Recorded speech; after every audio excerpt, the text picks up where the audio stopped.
Strap yourselves in, kids. This one's all kinds of fucked up.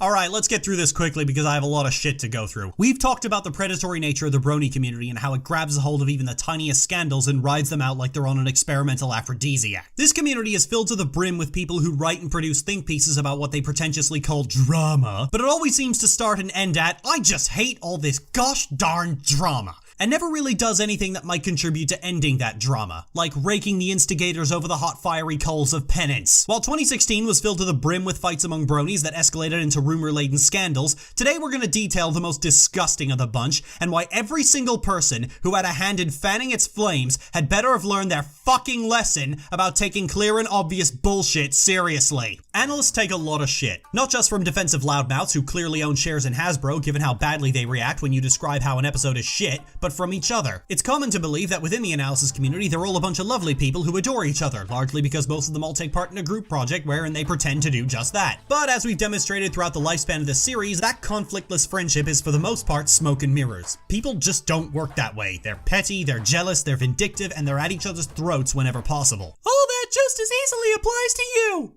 Billy, at what point did I say it didn't? I've never been one to pretend that the analysis community is a friendly place. Hell, I've devoted 3 episodes of Glass of Water to telling individual analysts to get good and stop being shit. I revel in a slanging match, and my only interest in a moral high ground is how much velocity I can reach when I mosh pit into the fight, because that's all a moral high ground is good for. When so many people are competing in the same business, they're of course going to be at each other's throats in a desperate bid to be the most popular, and constantly trying to tear down the channels bigger than them. In Horse Famous, we focused on FNGR and his little clique, because they were particularly noteworthy of doing this. While most analysts engage in this behavior intermittently between their actual content, FNGR has no content other than screeching about other analysts and kicking up rumors for attention. And when literally everyone is more popular than you, there is no shortage of targets. But in any competitive industry like this, someone has to be on the top, and that's where KP comes in. I Love Kim Possible a Lot is the most subscribed analysis channel. Well, okay, the Brony Notion and the Fiery Joker both have more subscribers, but that's spread across a lot of different kinds of content, while KP only does analysis. KP's popularity is a testament to the kind of content she makes. Instead of detailed, po-faced, and serious critique, her reviews tend to amount to little more than plot synopsis broken up by an endless deluge of jokes and internet memes. It makes sense that she's the most popular of the bunch because she does little more than make you giggle for 5 minutes. This isn't surprising. Most people in a fandom like positivity, or at least negativity that's doused in asterisks. One of the reasons the analysis community is so contentious is precisely because they'll often single out episodes that are crap. KP just doesn't do this. Even if she does come across a particularly bad episode, the review will be sprinkled with so many jokes that it makes the medicine go down. This is not an uncommon trend. I've experienced it myself with In a Minute being the primary source of me gaining subscribers, while the far more contemplative Glass of Water is the series that consistently loses me subscribers. People like their comedy, and KP delivering on that is what skyrocketed her to #1. But sadly, being #1 opens KP to a disproportionate amount of scrutiny, more than she would have gotten if her channel was in any other situation.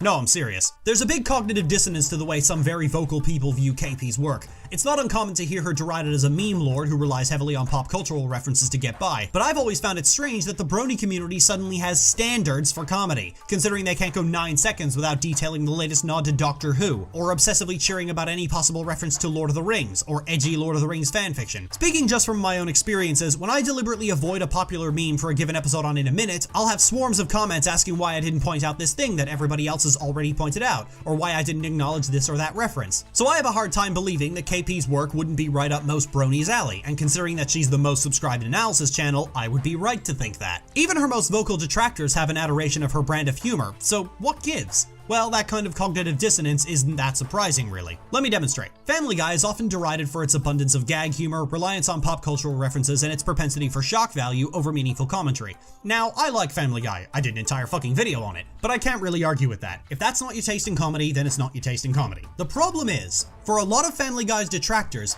It is their taste in comedy. Most people who like to get on their high horse about Family Guy often then proceed to turn around and start gushing about South Park, a show which takes Family Guy's shtick and pushes it up to 11. Only instead of random gags, South Park takes a random left-wing topic and proceeds to say, "This is stupid. People who care about things are stupid. Aren't we smart?" Parker and Stone have never taken being compared to Family Guy very well, considering they made an entire 2-part episode that amounted to little more than saying, "Stop saying I'm like Family Guy, I'm so much smarter, stop laughing at me." But they are exactly like Family Guy. The only difference is that they're proudly apathetic to social issues and they lack Seth MacFarlane's charisma. The thing is, it's cool to shit on Family Guy, much like saying The Simpsons has been dead since whatever season you started going to college in. It doesn't take much for someone to just repeat someone else's criticism of the show, even if the slightest bit of introspection would see that you're being a massive hypocrite. And likewise, it's cool to shit on KP. The fact that her humor is largely simple reference humor is the easy target, and when you're not a good critic yourself, you fail to notice the dissonance. So this led to KP being shat on almost immediately, not just from randos on the internet, but from her own peers. It's not uncommon for middle-of-the-road analysts to try putting other analysts into tiers, usually on little basis other than their own subjective opinion and which analyst said mean things about my friends. KP is no exception to this, often being placed on individual people's shit tiers, despite outclassing them in every conceivable way. And KP's popularity is frequently invoked when crappy analysts rage quit their jobs because other people are surpassing them and they can't handle that. The most common underlying criticism of KP has always come back to one major thing. She's very popular for making rather disposable work. But with how many people are often complaining about how po-faced and serious so many analysts are, it makes sense that the most popular is someone who is solely dedicated to humor and little else.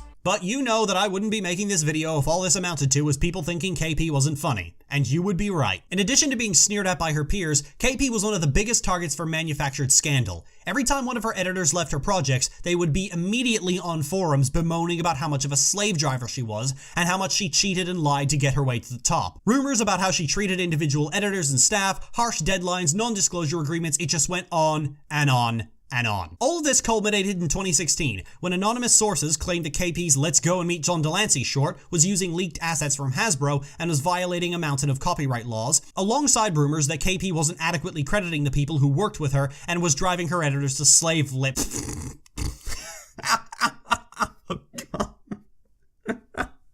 Slave labor, my fucking god. Anon KP leaks, as they went by, was lying their fucking ass off. The first thing to note is the copyright complaints. Anthony C. went through an impressive takedown of the copyright issue, stating that it was his idea to use the assets, that we aren't supposed to be afraid of corporations exploiting copyright laws, how most people in the analysis community are already guilty of piracy, my words not his, and lastly, and I can't stress this one enough, most of the laws that Anon KP Leaks was citing had absolutely no correlation to KP using the assets in the first place. For those playing at home, the TLDR is that this is utter nonsense! Especially this bit. Cover your assets, kids. We don't want to upset them DC librarians. The second thing to note is that while KP wasn't the best person to work with, most of the complaints her editors had with her had been completely unaddressed. I said this in Horse Famous as a speculation, but as it turns out I was right. After all this started to blow up, KP went and asked her editors if there were any problems, at which point they up and told her what their problems were. This isn't the first time this has happened, mind. During the brief period I spent working on Analysis Anarchy, one of the directors came to me with an issue everyone was having regarding KP wanting to do voice acting, while they wanted her to participate in the writing. When I asked what happened when they confronted her about it, he told me they hadn't. At which point I said, fuck off, stop wasting my time, quit being such a worthless coward, and go deal with your problems like a big boy. Okay, I didn't say that, but on reflection I wish I had. You know, hindsight's a bitch. All of this came through in another video where both KP and Anthony went through the tedious list of accusations one by one and revealed that everything that was being painted as malice, slave driving, and narcissism gone wild was in actuality a combination of genuine mistakes, poor management, and people being quiet about it. Flat out admitting where she made mistakes and correcting sensationalist exaggerations where they were found. When problems among a group of people go unaddressed, it only takes one bitter, vindictive crackpot to start the rumor mill flowing. And it's not uncommon for people in group projects to have problems, keep quiet about them, and get increasingly angrier and angrier at the person for failing to read their mind, and then quit the project and start talking all kinds of shit about that person in particular. I said this before and it bears repeating. If KP really was as horrible as so many people like to claim she was, she wouldn't continue to have a staff working with her. It's not like this is an actual job that they needed to pay rent. Her editors would have quit en masse rather than occasionally having an editor leave to go yell into the void of space. But once it was all fully laid out and in the open, it became clear that most of the issues were minor yet irritating quibbles. I think this video really highlights how disingenuous this whole shitstorm was. The interesting part isn't even in the video, it's in the description. With the abusive behaviors of KP coming to a head, a Horse News article and a Twitter account has surfaced. Horse News article. We've talked about Horse News before. They're a blog site similar to Equestria Daily, only far nastier and more vindictive. Some people like to claim that they're a parody site, but what they're a parody of continues to elude the rest of us. This, however, was apparently supposed to be taken seriously, so it seems that Horse News is a parody site only when it's convenient for them. Anybody even remotely familiar with Horse News would have stopped right at the headline. Claiming that shit's going down because Horse News posted an article is like opening a vindictive rant with the phrase, "Even 8chan was helping me." That's the point where any reasonable person would have immediately stopped and reconsidered what the fuck they were doing. Are we the baddies? Any reasonable person would have been skeptical about these accusations to begin with. Anyone paying the slightest degree of attention would know that KP's been the target of jealous rage and hyperbolic nonsense for years, and the fact that the leaks were anonymous cast even more doubt. I mean, we all weren't born yesterday, right? We all know to take anonymous testimonials about a person with a massive grain of salt, right? We all know not to take any information we get from 4chan or 8chan seriously, right? We can't be living in a post-Breitbart, post-Gamergate, post-Trump world and actually be so gullible as to take anonymous testimonials and cherry-pick screenshots as something worth more than deletion. You really think someone would do that? Just go on the internet and tell lies? People with the luxury of anonymity lie constantly, and that's what most of this nonsense was. Lies. They were a bunch of liars. They actively, knowingly lied to the general public. The reality was that KP made exactly the kind of mistakes you would expect from someone managing a team of people with very little professional experience. She's not Keemstar. She's not JonTron. She's not a dickhead right-wing pundit. She made a handful of rather innocuous mistakes, but the carnivorous attitude of anonymous nobodies to gossip just couldn't help itself. I made it look like I thought the thing about slave labor was silly and sensationalist. But in reality, I think this is the most disgusting part of this years-long temper tantrum. That right there.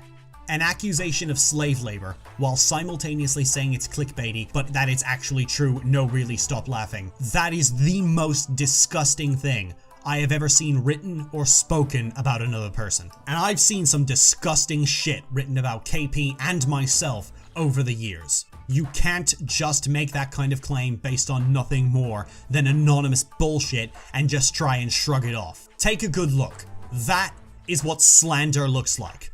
That is what years of jealousy, combined with a hungering desire to hurt someone, looks like. I can't even be angry at you.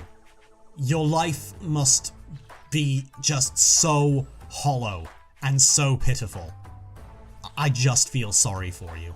I try to use these stories as a jumping off point for a broader topic, but I don't have a broader point to make today, other than to shine a light on just how vicious and nasty the seedy underbelly of the brony community can be. I've talked about it before in episodes like Posh Princess and Horse Famous and an Artist Meltdown story. The sheer level that some bronies will sink to for imagined crimes is nothing short of disgusting. This garbage should have been dismissed immediately. The anonymous nature, the obvious attempts at extortion, the open laziness with their own claims should have subjected it to mockery, and the fact that anybody took it seriously is nothing short of shameful, because it shows that they really are the most gullible people on the planet. There were videos and responses to this bullshit that all took it at face value. Equestria Daily had an editorial about horse fame based on this absolute nonsense. Nonsense that originated from an anonymous Twitter and 4chan. Are you really that fucking stupid? It has to be said, huge respect for Anthony C for just flat out not having that shit, for recognizing bullshit immediately because no fucking shit he works with KP, and smacking it down without mercy, which is a fuck ton more than what KP's other friends had to say on the matter, which was fucking silence. Over the years, this has been the consistent problem. It stretches all the way back to the fandom's early days.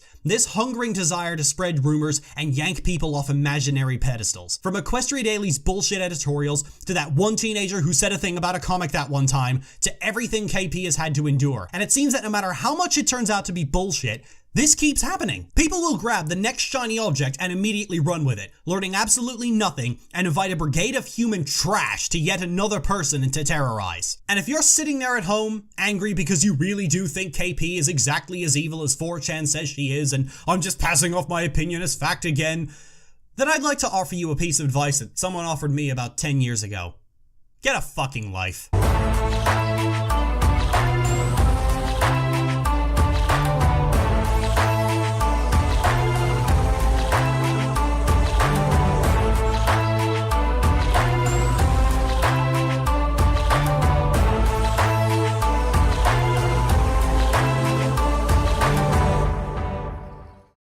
had better have learned their fucking lesson about taking clear and obvious bullshit seriously.